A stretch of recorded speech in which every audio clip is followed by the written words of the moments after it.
and welcome to another episode of the Top Producers Nation podcast. This, of course, is the podcast that is made for top producers, with top producers, and by none other than our local Tampa Bay's top producers. We are powered by Tampa Bay real producers here in the local market of beautiful Tampa Bay, Florida. And today we get to hang out with one of Tampa Bay's real producers, and that's none other than Jennifer Thayer with Keller Williams. Jennifer might be a name you're familiar with if you know our local platform, because Jennifer has been a cover feature before. She was actually featured as the July 2022 cover feature, and has also come to a couple of our events over the years, and we've gotten to know Jennifer well. So how are you, Jennifer? Good to have you here. Wonderful. Thanks for having me here, Don. Yeah, no doubt. Excited to dive in a little bit to your story for people who might not know. Great. Jennifer has been a top 100 producer in all of Tampa Bay for multiple years in a row. Last year, we were talking off camera, did over $95 million in volume last year, over 70 transactions. She's done over $100 million before, multiple years in the business. So she's been a rock star for many years with Keller Williams in downtown St. Pete specifically. So why don't we start a little bit with your background for people who don't know it yet? Okay. How'd you get to Tampa Bay? Did you grow up here? If not, how'd you get here? And how did you get interested in real estate? I grew up in Miami. Okay. And went to school at the University of Florida. My high school boyfriend went there as well, so I followed him. Then we took a hiatus. So we dated on and off high school and college. Took a hiatus for 8 years. Ended up getting back together, and he ended up getting a job in Portland, Maine. Okay. I think I'm jumping ahead because we actually came to Tampa Bay together when we got back together. Then he got a job in Portland, Maine, so I followed him to Maine. You did. I Big did. move. So Miami to Maine. I mean, it come was on. terrible. You can't The get worst. much more extreme, Yeah. right? Yeah, so that one was pretty rough because it was way too cold for this Florida girl. Right. And he went there for a job. So I lasted a whole 10 long months. Mm-hmm. And while I was there, I got licensed as a real estate agent for Florida. As you can tell, I dislike Maine so much. Yes. Except for those 3 glorious days of You summer. had your mind set on coming back at some point, huh? I did. So I said, if you love me, you'll come back to Florida. And he did. He ended up getting relocated that next year. So I started my career in 2005 in real estate. Was that here locally in Tampa Bay? Yeah, that was, Okay. I moved to Tampa originally, lived with a girlfriend of mine while I was trying to figure it out. I got a job at Signature Place in downtown. There's a lot of stuff I skipped in between, meaning I studied architecture and design, which is important because I'm home obsessed. So getting into real estate just seemed like a natural fit. I'd been in the construction world as well in my background. So I really loved the fact that I was getting started in a place that I love. What made you pick Tampa Bay? Yes. So when my now husband and I had gotten back together after 8 years after college, we ended up looking for a place because he grew up in Miami as well. So we looked for a place that was close enough to family, but not close enough that they can make a surprise visit. So we checked the state of Florida, and we both fell in love with the Tampa Bay area. So we started off in Tampa and then found ourselves going over to St. Pete a lot. So we ended up moving to St. Pete eventually, right? Via Maine and then St. Petersburg. I gotcha. Cool. I mean, it is beautiful, and there's been tons of change over the years with St. Pete. You've seen some of that, I guess. So much change. Absolutely. For the better, I would say, for Yep. sure. So you always had this desire, you think, to get into real estate, or what sparked that? Oh, I always had a desire to sell. I've always loved sales. Sales has been a core in my entire, history of careers. So I've been in a lot of different things, moved around the country, but the underlying kind of current for everything is sales. Okay. So you got sales in the blood, huh? I do. And then real estate, just kind of with your passion for architecture and interior design, it sounds like there was a fit there that you felt like was the perfect world. Yeah. Perfect merge. Yeah, it was. So some people know this, and I'll confess. I've had 34 jobs since graduating college. Nice. So kind of a big deal. Some people are like, aren't you embarrassed about it? And the truth is, I think it's grand. I think if somebody can actually succeed in each one of these, it's something. It's something because I've been able to transition, and the whole thing has been through connections, but it's been in the auto industry. It's been in profiling. I've worked at internet companies. I actually worked on Wall Street even. So I started off as a recruiter. I got promoted to being a trader. So that was interesting. That's true sales for sure. Yeah. So What was your favorite sales job before real estate? oh, so I worked designing yachts. I wouldn't call that sales necessarily, but that was a seriously fun job. I worked for a nutrition company in outside sales, and that probably taught me the most. The one thing I loved about it is what I traveled to teach doctors a program to help reverse chronic illness through supplementation, right? So you Preventative believed in medicine. the cause. I do. Yeah. Yeah, I think it's important to be healthy, mentally, physically healthy. Sure, makes sense. Yeah. But real estate sounds like has been the longest one that you've stuck with, huh? It is. I started in 2005 is when I got licensed. Yep. And I was in it until the crash, right? So by 2008 is when I started working at Metagenics in nutrition. Okay.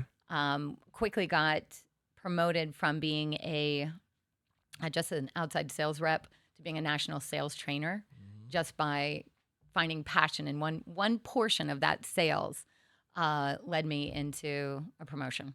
Interesting. And when did you come back to real estate then?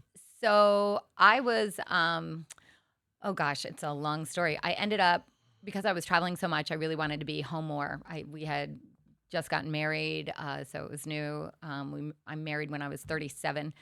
So I really wanted to stay kind of locally and got a job locally. Didn't think I'd go back into the real estate market because, quite honestly, when it downturned, it crushed me. I was devastated that I could literally work as hard as I did trying to promote St. Petersburg and Tampa Bay and got nothing accomplished, right? No pay, nothing. So it was a really tough time. So that's when I went into outside sales, worked at one company and got a call from Developer Services over with Smith and Associates.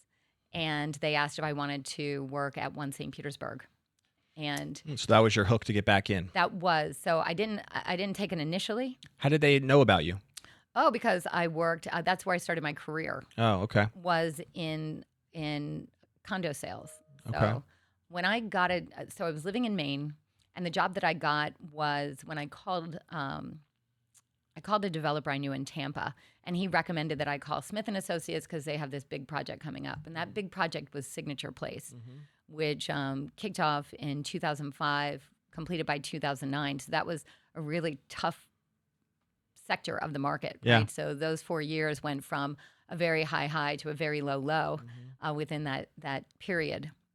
So because of that, I went out, got into outside sales, and then eventually came back because of the success that was happening at One St. Petersburg. I was local and decided, let's just at least have the conversation. And I met with the developers for one and agreed to work with them. So that's and correct me if I'm wrong, but that's been a focus of yours really in real estate. Maybe that's pivoted a little bit now today, but you've kind of worked with multiple different buildings, right? In downtown St. Pete, and that has changed now, right? Is that your focus anymore? Yeah, well, so I worked at Signature Place. Yeah. So as an on-site agent. Yep. So that's really your kind of entry-level job for real estate is you work really hard. You're there almost like a desk job. Yep. And what it does is it teaches you the downtown, right? You have to know your property. You have to know all the other properties because you're selling against them. So it really gives you an education that you wouldn't expect otherwise. And you're doing contracts in and out. So the advantage I had over most agents was that I literally researched day and night the downtown. Yeah. So then And you're not out having to like hunt for leads. They're just coming to you basically, right? Right. Which is, I bring it up because there's a lot of agents who don't start that way, right? Who start kind of in this mode of almost this hunting mode of trying to figure out how they're going to get their first deal. Yep. Right. And try to get things moving. But I find it interesting that you were able to facilitate that relationship and that connection so that in some ways, I think that would be a very smart way for other agents to maybe get into the business if they can facilitate those relationships, because it's got to be maybe a little bit of a load off to know that at least the leads are there. You just need to educate yourself on the product and the research and know how to connect with people once they come in, right? Yeah. So, but you have to remember that those aren't your leads, Right. right? So, what is it that does it? It's the connection, Yeah. right? So, at Signature Place, when the market crashed, I left real estate, right? So, when you leave, you become nobody. Nobody thinks about you. Nobody talks about you anymore. You're a non-entity. Yeah. Um, so I left, and trying to break back in. What I should say, what I learned when I left is that those who stayed, I mean, and really kind of put in the time, they were the ones who were really creating a name for themselves and branding. Mm-hmm. So when I got back into real estate at One St. Petersburg, again, another development, desk job, I worked my tail off. I worked tremendously well. And again, there are a lot of people who do this role, but what was it that I did differently? Yeah. Right? What was it? I connected, right? I spent my time connecting with people, really getting to know them, right? And I think that that's the secret of Yeah. it, right? Because How many units were in one St. Pete? One St. Petersburg has 253. And how long does it take a building like that to sell out? So it took us. That's a great question. It started in 2015 and it ended in 2018. So Okay. Were you there that whole 3 years? no. So they first kicked off. I didn't actually agree to work for them at the beginning, and then I kind of followed their progress. And then about a year, maybe just under a year later, 10 months later, I called and said, "Are you still looking?" Right? And they interviewed me, and I ended up getting a job starting about almost a year later. So And when you work at a building like that, is that you are a licensed agent, obviously. So are you also doing other deals in like, what you would call traditional real estate, or is it 100% One St. Pete? That's my focus. That's all my inventory. right. So developer services is specific to Sure. just the development, right? They don't want you using these clients to do other deals. There's no way. Even if you that just had a crossover. referral or a friend who wanted a house, like you would not help that person, or you would be able to. Nope, I wouldn't be able to do that. I got right? you. So we were restricted. We could refer them out, but Sure. we had to go through a process Sure. of referring. So, and it was fine. For me, it was really, I feel very dedicated. I'm very loyal to whatever position I'm in Sure. for no matter how long. And I think that's important. I remember a quote. I used to work for a company called Hancock Lumber, and Hancock is it's a lumber mill, right? So it is. It's in Maine. I love all the diversity of your background of jobs. Yeah, Lumber from Wall Street Yeah. to now crushing it in real estate. So I'm sure, and 33 others that you mentioned as well. So, Yeah. But I cut you off there. Go ahead, keep going. No, it's great. So Hancock Lumber, it's a lumber mill, and I worked in the kitchen division. It's where I got a job when I first moved to Maine, and I thought, oh gosh, I can't believe this. You have lumber it's a monotonous job. People are pushing wood through saws, and they're losing fingers and Right. their body parts. So this is my orientation. I'm sitting with a group who've been in milling for years. And the president walks out and he says, he gave us this great welcome. It was very, very nice. I think his name was Kevin Hancock. And he says, talked about stewardship. And he said, no matter how long you've been here, no matter how long you're here, whether it be 6 months, 6 years, or 26 years, he said, I want to welcome you. And the only thing I ask in return is to leave it better than when you got here. And I feel like I've always had that philosophy, but never kind of put it into words. Sure. And so when I work for a company, that's exactly what I think of, right? Is how do I do a great job? How do I leave it better? And in the process, I move if I find that something may suit me better, and it's not as much job jumping as it is just trying to find my fit, find what sparks me. And real estate has really sparked me. So that's What do you been think great. about real estate? What do you think it is about real estate that has sparked you?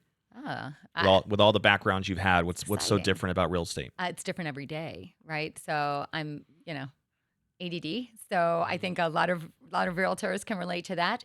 But I think it's every day is different, Yeah. right? Every day is different. There's a lot of movement to it.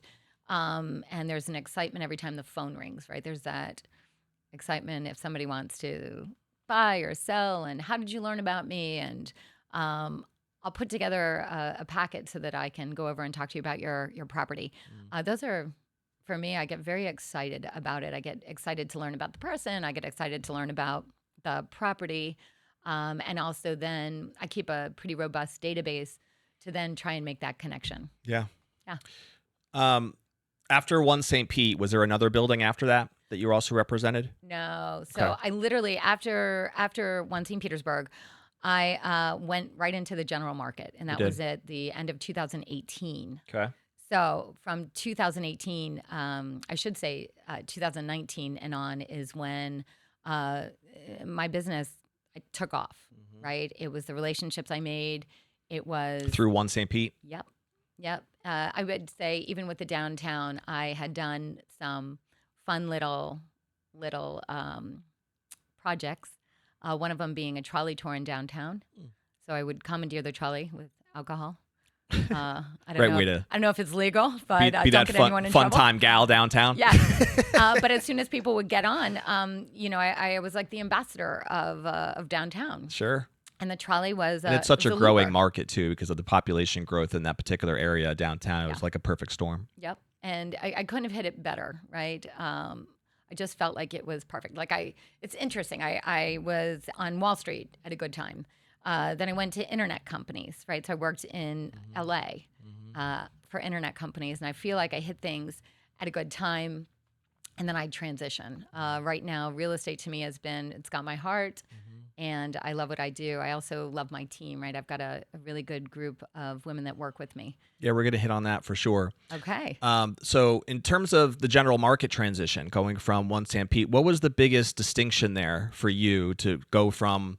Is there a terminology for someone like who did what you did, where you're working just in one building? Is it what's the name for that? Is there a name? On-site agent. Okay, so Yeah. for going from an on-site agent role, which is what you had for how many years?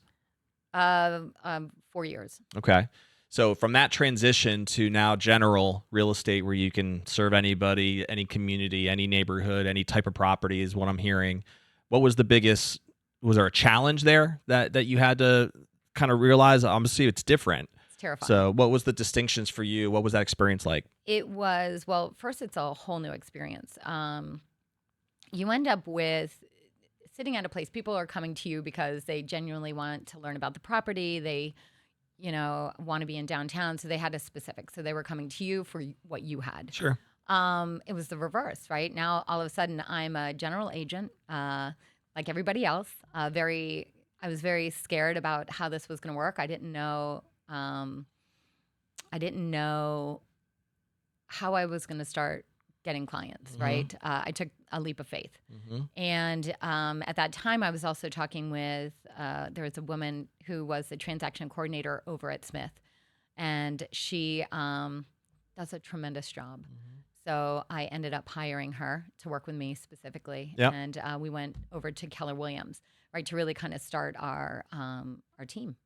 And so Was that during the time when you started shifting to the general market? Was that when you switched to KW as well? it was. Okay. I really needed kind of that fresh start. Yep.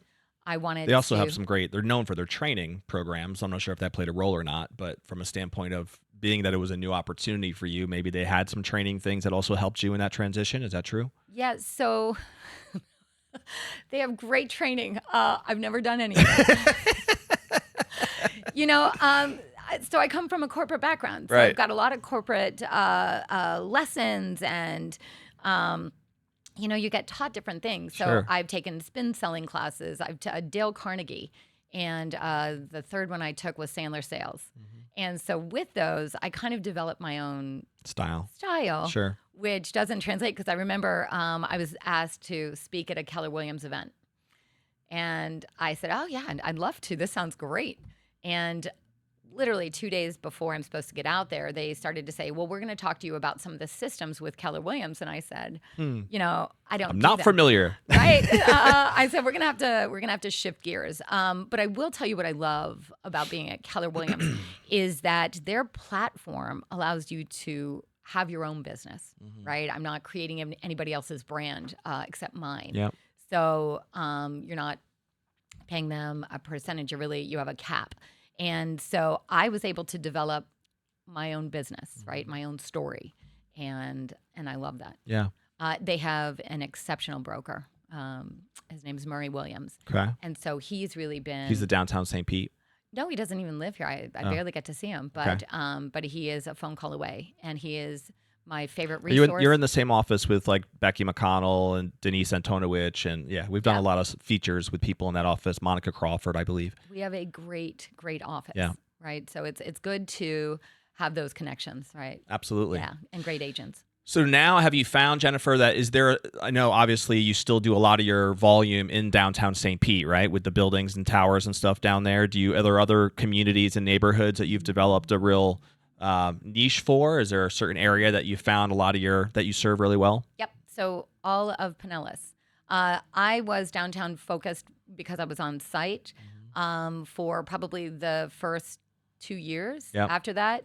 But then, so I have a team, and I've got one person who specifically is an expert at single family homes. And so she's a gem to work with. I have an agent that I brought on back when I first started, and she's great. Morgan Sherman. She started with me probably 6.5, close to 7 years now, I think. Yep. And she came in just as a support. So she would just support me. So she's really learned from the basics all the way up. So she has become, a vital part of the team. Sure. Kelly Welch, like I mentioned, she was the one who is familiar with single family homes. She does a tremendous job there. So we've expanded. And then I've got Michelle Cangelosi, who is a recent member.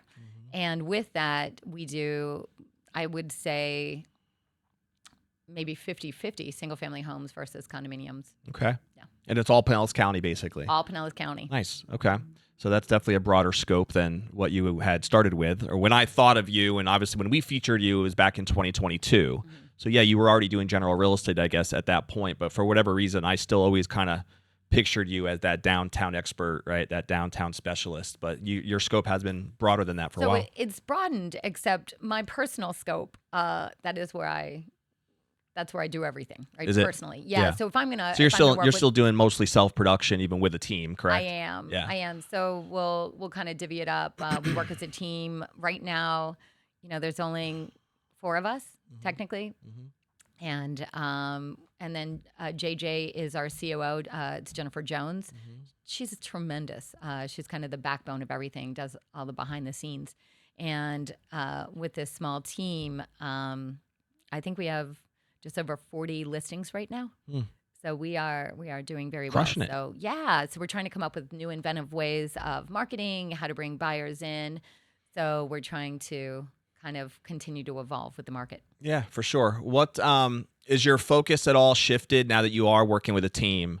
Are you recruiting actively to try to grow that team, or is your focus still more on the client acquisition side and that focus, or do you view this as something that you're trying to grow team wise, or do you want that to just be organic? Like if you meet the right people, you'll bring them on, that kind of thing. Yeah. So this team really started organically, and it was always just. I think I never envisioned me having a team. Yeah. I thought it was going to be me, JJ Jones, and Morgan Sherman. Right. She was just going to support, and we were going to keep this small family.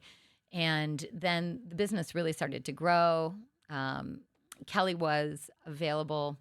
I shouldn't say available. She was transitioning to another company, and I called her up and I said, and I've worked with her in the past. We've done transactions on opposite sides and always had a great experience with her. So I said, hey, you interested in having a conversation? And I was thrilled that she would, and she eventually joined our team. And then so that allowed us to take on more business, really expand to the single family home market. We were already doing that, but my personal comfort level is in condominiums. I know them like the back of my hand.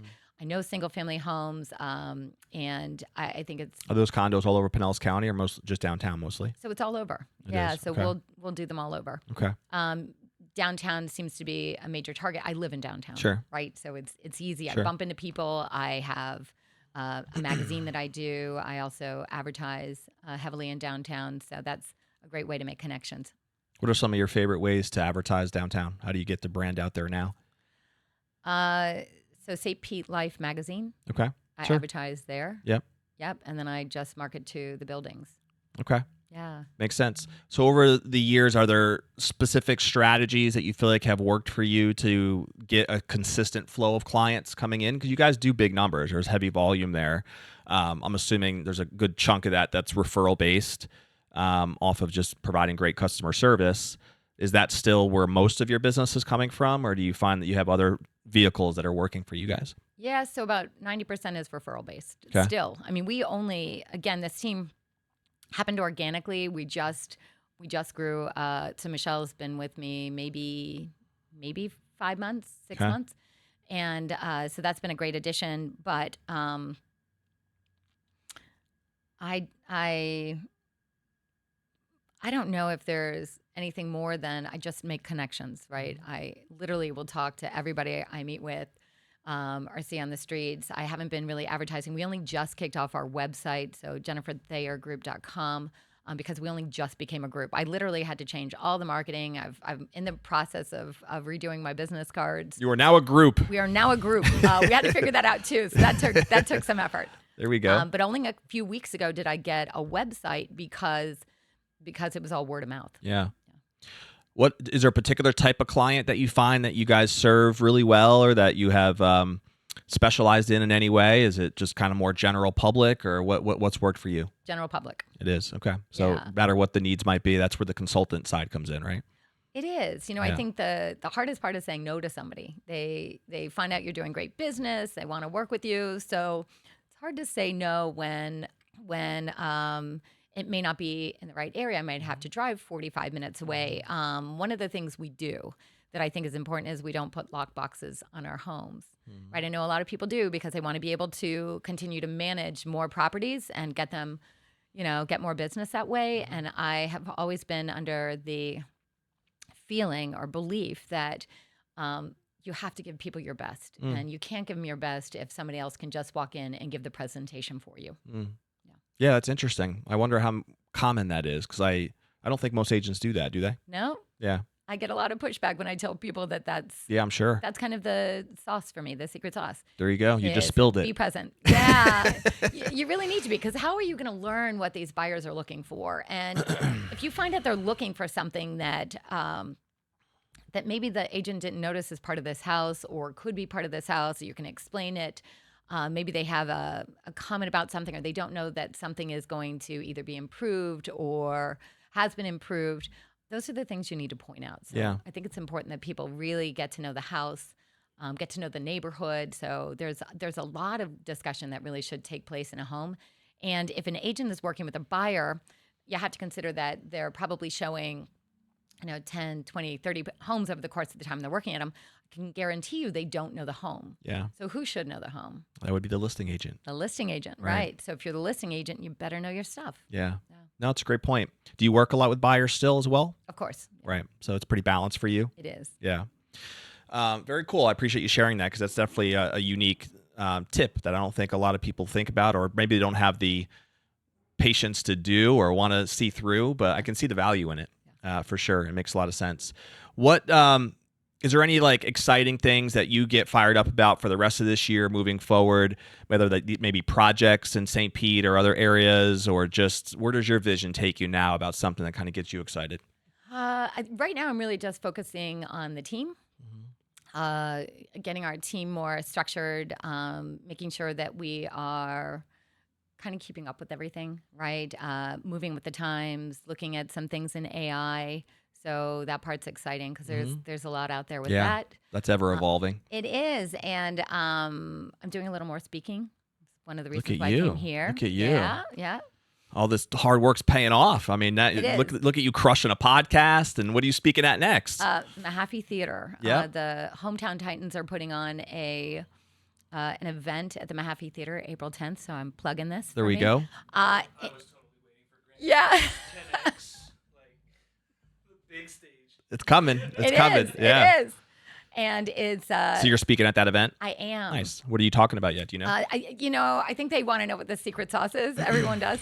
And I don't. Not putting lock boxes on your houses? Right. I think I'm going to talk about that. So I will be just speaking from the heart on exactly how I feel like I got where I'm at today. Yeah. Very cool. Is it all just agents or are there speakers as well? Yeah, so there's going to be, it's a whole day event, Yep. and it is focused on the real estate market. So title companies will be there. It's a whole networking thing, lenders, photographers, anyone involved in the real estate industry. Very cool. You said April 10th, right? April 10th. April 10th, Mahaffey Theater. Check it out. Yeah. Jennifer Thayer will be on front and center, probably the keynote speaker. I mean, who knows? We'll see how that shakes out. Thank you. So a couple quick things we're going to transition to on the personal side. So you mentioned you're married. How long have you been married now? Oh gosh, I hope I don't screw this up. 18 years. 18 years. Yep. Is your husband in real estate too? No, Okay. no. That wouldn't work out, huh? I have learned so much from my husband in sales, Yeah. specifically. He's very steady Eddie. He's only had 2 jobs since graduating college. The exact opposite of you. The exact opposite. He is, he's in the pharmaceutical industry. Okay. So he learns a lot of lessons there. He's very regimented with, what their process is like. Fun fact, my husband has never had to buy himself a car. He's always had a company car. Nice. Yep. That's a perk It is a perk. for sure. Yep. What do you guys love to do for fun? When I know you mentioned off camera you don't have any children, right? No children, no pets. So what keeps you busy? What do you get to do when you're just having fun? You're not so real estate focused. Travel. We do Yeah? a lot of travel. Do So you have a favorite place to go? we are. So this year, I think we're already booked out through July. We have events to do. So I just went on a girls' trip. And then my husband, what he loves to do is plan. His father was a pilot for Pan Am. Hmm. And so his love is getting on a plane and going somewhere fun. So this year, I believe we're going to Sedona in April. Very nice. we're- Beautiful there. Yeah, we're going to Banff in July. Yeah. And then in May, we are going to Yellowstone. Very cool. Yeah. That's awesome. Do you have a favorite place that comes to mind that you went to that was just one of your favorites? Spain. Really? Yeah, I That's cool. absolutely love Spain. What part? So we went through Madrid, was really beautiful. We went to the south, Seville, Barcelona had the best architecture I've ever seen. So that really got my architecture side going. I really I can thought see that, yeah. yeah, It's known for its architecture out there, isn't it? it is. Yeah. It is. And Antonio Gaudi, my absolute favorite architect. You ever been to Prague? We have been, yeah. Yeah. It's So that gorgeous. also is known for a lot of its. What's interesting, I thought about Prague was that it wasn't destroyed during the war. It was one of the only major cities that wasn't during that time. Yeah. And a lot of the architecture there is still from like the 1100s and really, really old architecture that's beautiful. So I really enjoyed it there. I'm glad you brought that up. So my husband loves to create lists, and he lists everything out. And so he'll plan the entire trip, which is a lot of fun. Unless you're going to a lot of churches, and he's already pre-planned this stuff. So he now makes a list of recommendations, like things we can do.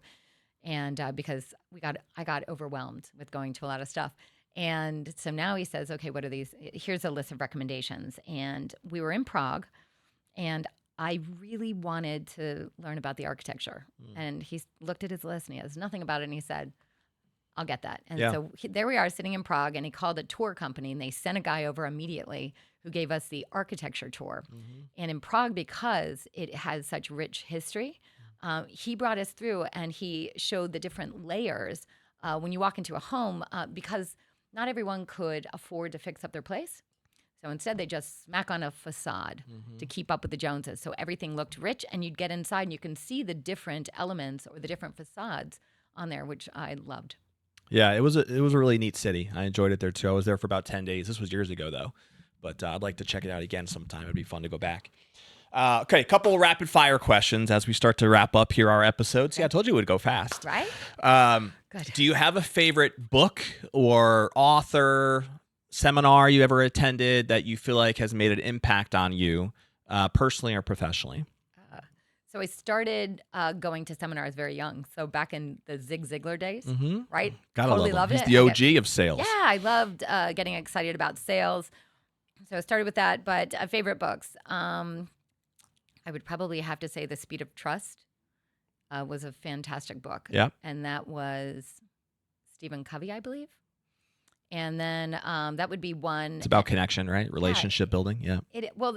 It is. Yeah. And the speed of trust is you really have to trust to get things to move forward, right? Not put in all the legal stuff, which really takes up time, costs money, those type of things. And so you really have to learn to trust people and be trustworthy, right? Yeah, I love that. And recognize that in people. And then, of course, Dale Carnegie's how to influence people. That's a make friends, classic. You like right? these classics, don't you? I do. Honestly, I still refer back to him. So there is a woman who just wrote a book, and gosh, I wish I can remember the book's name. Her name is Laisha Ward, Okay. and she just came out with this book, and I bought it. I am going to have to find it so that I can tell you, but it's No worries. Next time you're on the show, you can plug it then. yeah. But it's a really powerful book about leadership and starting from the ground up, and at the same time is learning how to. She actually talks. Most people talk about work-life balance. Yeah. And she says that doesn't work. It's really about what is the priority, Yeah. right? Because work-life balance needs to be integrated, like your life and your work need to integrate. And you just have to figure out, that is, lead like you mean it. Look at that. Yeah. Rob's already helping out from the I sidelines over appreciate here. it. So, Laisha, if you're hearing me, I apologize. I forgot Lead the like you title. mean it. Yeah, but brilliant book. But I like that brilliant concept. author. It does make sense. It's like work-life balance. It's about focusing on the thing that's a priority at that time. Yep. Right. And then doing it to the best of your ability so you can then, if needed to, pivot and focus on another priority. But it's really about, if you try to focus on too many things, they all just none of them's done well. Right. And she's very purpose-driven, right? So I like the idea of being purpose-driven, giving back, and being real. Very cool. Do you have a favorite movie or TV show ever? Love Actually. Love Actually. It is So you're a mine. romantic? Totally. So I told you my husband likes lists. Yes. Oh, this is great. So my husband once asked, what is your favorite movie? Love Actually. And then any other rom-com. So we'd only talk about rom-coms. He said, now is this, how does this rank? Is this in your top 5? Mm-hmm. And we would go through and talk about this because he loves rankings. He loves, he's somebody who really connects with people. He really gets to know you. And so finally, he started talking in terms of beyond the top 25. And now he's like, okay, would this make your top 30? So one day I was walking by his computer and I saw a list of my top 30. Mm. And I said, sweetie, why do you have all of my movies written in a list? And he said, because it's something that you really love. And if anything were to ever happen to you, I would want people to know something about you that was special. Oh. So, yeah, really sweet. But I said, so you're writing He's my making eulogy? all those husbands look bad. Right? So, yeah, there's my eulogy. In case anyone goes to my funeral, you'll know my top 30. What's his name? John Thayer. Shout out to John. That's pretty good, John. Oh, he's Yeah. the best. Good Yeah. stuff. Good stuff. Yeah, Good I'm stuff. lucky. Your travel companion and life partner right there, right? Absolutely. God bless. All right. John, now I have to work harder. I know, know, John, you put a everyone lot of does. pressure on me, Everyone John. does. A lot of pressure on me now. Hopefully my wife's not watching this episode right now, but that's cool. All right, I'm going to wrap up with this question, which is what I call our legacy question. So the thought process is, hopefully many, many years from now, one day when you're sitting on that rocking chair and you're thinking back to what you would want to be most remembered for, what legacy you think would be most important, right, to you, whether that's personally or professional. What are some thoughts that come to mind that you think would be most important for you? I would really like people to remember that I cared, right? I care about the city. I care about the people. I care. And I think that's important to me. Amen. Very cool. Well, I think your clients probably feel that, Jennifer, else you wouldn't be working with as many of them as you are successfully in the St. Pete market. You've done a great job over the years building an amazing brand, and I think that your team is in pretty good hands as well. So shout out to you guys. I think you guys have a great person that you're working with here in Jennifer, so it's been an honor to have you on the show. Look forward to having you back hopefully sometime and going from there. And so we're going to end the episode the way we always do, which is a challenge to the audience. So if you're watching on the live stream, whether it's on Facebook or YouTube, or you're listening on any of the 15 plus podcast platforms that this goes on, by the way, if you don't subscribe, just click the little button below. That way you will be notified every time we drop a new episode, which we do weekly with our podcast here. But what's one thing that you can take from our conversation today with Jennifer that can help propel you forward personally or professionally? Maybe you're a newer agent out there and you're still trying to find your way and you kind of liked the path that Jennifer told today. Maybe there's even like an opportunity to make a relationship happen with a local builder, local tower, local connection like that really opened up some doors in Jennifer's story anyway. That maybe that's a path for you if that's something you can see yourself being excited about, or maybe you just want to pick Jennifer's brain about some other aspect of downtown St. Pete or how she's been organically growing the team. And if somebody does want to reach out to you, by the way, what's the best way for them to reach you, Jennifer? Call my cell phone, 727-729-2699. Very cool. We'll put that in the description as well. But take action today. What's one good thing you can do? Maybe it's as simple as a book recommendation that Jennifer threw out there that you want to try to pick up as well. Maybe you even want to steal her idea of not having the lock boxes. Who knows? Maybe that's the tip. But do something, right? Take action so that the time you invested was worth it. We of course will see you on the next episode of the Top Producers Nation podcast. And if you don't already check us out at topproducersnation.com, you can join our free community there where we share resources to help you as an agent become a top producer in your desired market. We have courses and coaching and ongoing weekly calls, which we run every Tuesday at 12 o'clock to help you learn from the best practices from the top producers across the nation. So we'll see you there and on the next episode. Later.